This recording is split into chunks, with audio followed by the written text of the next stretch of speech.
Apa pengertian dari manhaj harokah?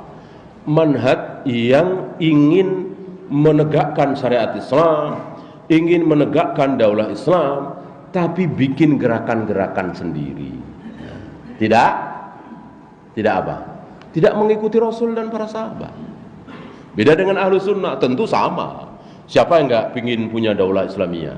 Siapa yang nggak ingin Islam jaya di negeri kita? Semuanya sama. Mau kita ahlu sunnah, salaf dengan harokiyin sama tujuannya, hanya caranya beda. Caranya beda. Kalau mereka langsung masuk ke politik praktis, jadi pejabat, jadi ini biar nanti bisa merubah negeri ini. Kita tidak. Kita ajak kaum muslimin untuk sholat berjamaah di masjid. Kita ajak kaum muslimin untuk meninggalkan syirik, mengganti dengan tauhid, meninggalkan bid'ah, mengganti dengan sunnah. Ketika mayoritas kaum muslimin seperti ini, tidak syirik, tidak bid'ah, taat kepada Allah, Allah akan memberikan anugerah, hadiah. Apa? Kekhalifahan. Lihat surat An-Nur ayat 55. Wa'adallahu alladhina amanu minkum wa 'amilus shalihat. Allah berjanji kepada kalian kaum muslimin yang apa? Yang beriman dan beramal soleh. Beriman dan beramal soleh. Beriman dan beramal soleh. Apa? La yastakhlifannahum fil ard. Allah akan berikan kekhalifahan. Jadi kekhalifahan itu anugerah dari Allah. Setelah apa? Setelah kaum muslimin beriman dan beramal soleh. Beriman itu apa? Ya tidak syirik. Masa syirik beriman? Amal soleh itu apa? Ya tidak bid'ah. Masa bid'ah amal soleh? Ya, maka perangi dulu syirik dan bid'ah ini.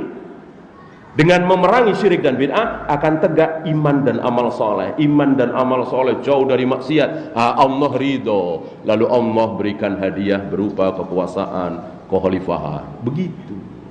Kalau harokah tidak. Syirik bid'ah biarkan saja. Yang penting kita masuk parlemen, masuk kabinet, bisa jadi pejabat dan seterusnya, merubah dari atas. Ya, kalau para nabi dan rasul merubah dari atas apa dari bawah? Dari bawah. Dari bawah. Antum pernah dengar riwayat Nabi Musa bilang sama Bani Israel, wahai Bani Israel, kita gulingkan kekuasaan Fir'aun.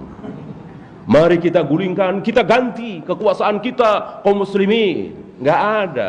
Tapi yang dilakukan oleh Nabi Musa apa? Memperbaiki akhlak Bani Israel, manhaj Bani Israel, akidahnya Bani Israel. Itu pun kan sulit sekali. Bani Israel luar biasa. Maka nggak kena, nggak dapat. Akhirnya ya jadi begitulah Bani Israel, bangsa kera dan babi. Padahal di bawah asuhan pimpinan Nabi Musa, Nabi Yusha bin Nun, Nabi Yahya Zakaria. Ini menunjukkan bahwa percuma pemimpin baik kalau rakyatnya tidak baik. Jadi rakyatnya dulu. Nanti pemimpinnya akan jadi baik. Ya secara gampang saja urusan dunia. Saya kira antum bisa jawab. Yang bikin Jepang maju, ini urusan dunia ya. Perdana Menteri Jepang apa rakyatnya kira-kira? Rakyatnya. Rakyatnya pinter-pinter, banting tulang, mau ngantri, rajin baca. Rakyatnya. Perdana Menterinya siapa? Nggak terlalu besar pengaruhnya.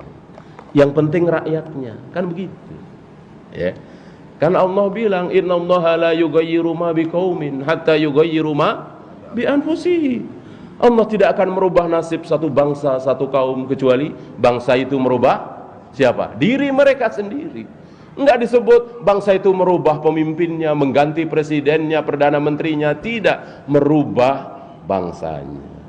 Maka jika bangsa Indonesia ingin maju, ingin jaya, taruhlah seperti Jepang, masalah dunia, ya. Jangan presidennya yang diganti, siapa? Rakyatnya ganti. Gitu. Antum-antum yang malas kerja, ya kan, yang kerjaannya tidur mulu, nggak mau belajar, nggak mau ngantri, ganti. Jangan jadi rakyat Indonesia, ya, pindah ke Jepang misalnya. Yang Jepang yang pintar-pintar pindah ke Indonesia, ya. Insya Allah segera. Jadi yang penting rakyatnya, ya kan. Atau kalau nggak percaya ganti aja dah, ganti aja.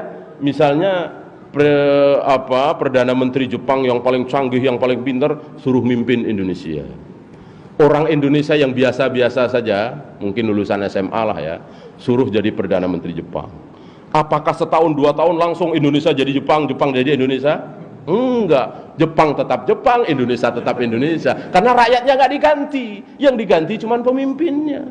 Pemimpin kan cuma bisa bikin aturan. Aturan pemimpin selama ini bagus apa jelek? Bagus, bagus sekali, aturan bagus sekali, begini begitu. Menjadi nggak ada artinya karena nggak ditaati oleh rakyat. Ya, coba aturan kir mobil itu kan bagus sekali kan? Bagus sekali kir mobil. Oh harus begini, oh kecepatan segini, nggak ditaati sama sopir-sopir itu kan? Ya, beban banyak biar dapat uang banyak. Ada polisi kasih. Itu kan rakyat semua kan? Bukan presiden kan? Polisinya ya bagian dari rakyat, ini rakyat. Ini keadaan seperti ini. Bagaimana kita berharap muncul pemimpin lalu ini berubah? Gimana? Orang mentalnya seperti itu.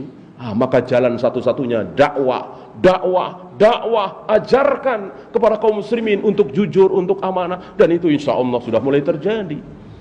Tanpa disuruh, tanpa dipaksa. Berapa banyak dari antum yang belajar sunnah, keluar dari bank ribawi, keluar dari perpajakan, keluar dari bisnis proyek-proyek karena ini ada suapnya begini. Ini kan sebuah kesadaran, iya kan? Nah, ketika kaum muslimin sadar dari bawah, insya Allah